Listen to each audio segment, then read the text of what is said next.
কারা কারা মুসলিম সরে যান, কারা কারা হিন্দু আছেন বলুন, কারা কারা হিন্দু। আর আমার হাজবেন্ড করছিল, আমি যে সামনে দাঁড়িয়েছি যাতে আমার হাজবেন্ডের কিচ্ছু যাতে না হয়, কিন্তু সঙ্গে সঙ্গে এখানে একটা গুলি করে।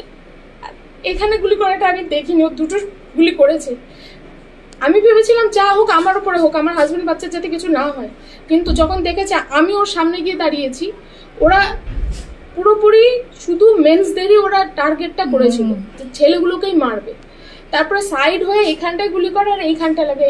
আমি তো ভেবেছি শুধু শোল্ডারে লাগলে তো কারোর ডেথ হওয়ার কথা নয়, আমি ভেবেছি ও সেন্সলেস হয়ে গেছে। আর উনি যখন চলে গেছে আমি ভেবেছি as a family we are safe.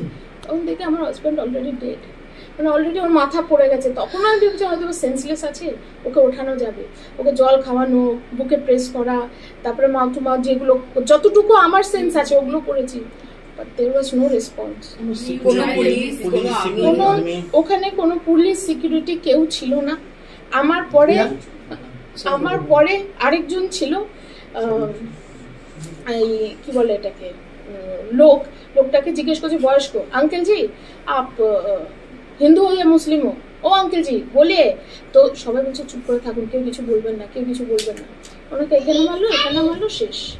ওনার সামনে একটা বাচ্চা, হ্যাঁ ওনার সামনে আমার বাচ্চাটা, ধরুন আমি আঙ্কেল জি, আমার বাচ্চা এখানে, ওনার বাচ্চা পেছনে, ওনার বাচ্চার মুখের মধ্যে পুরো রক্ত, এরকম একটা সিচুয়েশন। তারপর আরেকজনের কাছে গেল, ওই লোকটাকে জিজ্ঞেস, আপ হিন্দু या मुस्लिम हो? कलमा आता है? कलमा बोलिए। कलमा किसको पढ़ना आता है? ठीक है, মানে ওরা টার্গেটই করেছিল শুধু হিন্দুদের এবং ছেলেদের। মেরে তারপরে একজনকে তো কি করে মারলো, একটা শুট করলো, ও তো মরেই গেছে। ওই বাচ্চারা